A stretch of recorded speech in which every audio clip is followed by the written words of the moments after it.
So it's fall. This is the most important time of the year to prepare your lawn for healthy conditions for next season. You might have weeds, bare spots, or an excessive thatch condition that you're not aware of. Today, we're going to show you how to address these problems. This here is a typical stressed area of a lawn after a hard summer. One of the most common practices that people perform is they'll grab seed and throw it on the surface and hope that it germinates. The problem with that is about 90% of the seed will get eaten by birds, 5% of it will desiccate due to weather extremes or other conditions, and maybe 5% will germinate. The whole goal here is to get good seed to soil contact. To do that, you've got to put a little elbow grease into it, grab yourself a rake, scrape it up,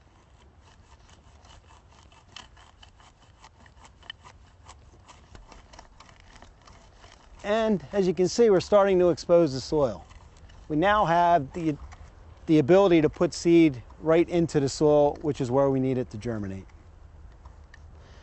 I'm going to seed this area with a perennial ryegrass blend, and the reason why we want to seed this with perennial ryegrass is because it's very quick to establish, it is very resilient in our area, it is heat tolerant, drought tolerant, and it has wonderful color in the summer months. You want to spread this out at about a rate of 4 to 5 pounds per 1,000 square feet, so it looks something like that when you're finished, and now you have good seed to soil contact, which is what we're after. The third and most important part of making sure that our seeding is successful is that we get good coverage over the seed and that we get nutrients where the seeds need it when they establish. A good way to do that is with a product such as Penn Mulch, which is comprised of recycled newspaper. This product will swell when it gets wet, and you don't want to put this on too liberally because, like I said, when it swells and gets wet, if there's too much on there, it will cover the seed completely, and that'll cause more harm than good. This particular product has a starter fertilizer in it, which is exactly what our seed needs to establish successfully. The last step you want to do is make sure that seed gets watered in so our coverage is perfect for germination. This is a sample cut out from our lawn, and there's one area we particularly want to focus in on, and it's this thatch zone. You can see where the thatch begins right beneath the surface and stops right about here where the soil is more dense. Now this actually is a healthy sample. This is what we want our thatch condition to look at for good conditions. Far too often this layer will get way too thick, 1 inch, 2 inches thick.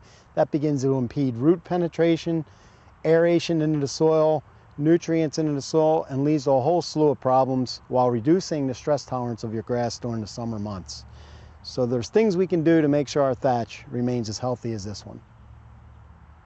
To control thatch and manage your lawn most effectively, you're going to want to aerify your lawn on a fairly routine basis.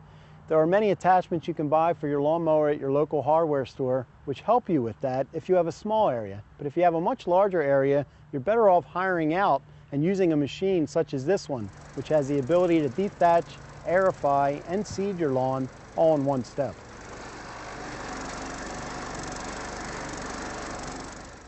The fall season is one of the most important times during the growing year to feed your lawn. This is the time of the year that your lawn is building up energy reserves so that it can have healthy conditions come springtime. There are many products available on the market. Whatever fertilizer you choose, I suggest following the label recommendations very carefully.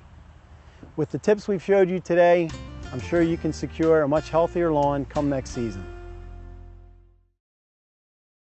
A copy of the program you've just seen can be purchased through Penn State Media Sales at mediasales.psu.edu or by calling 800-770-2111.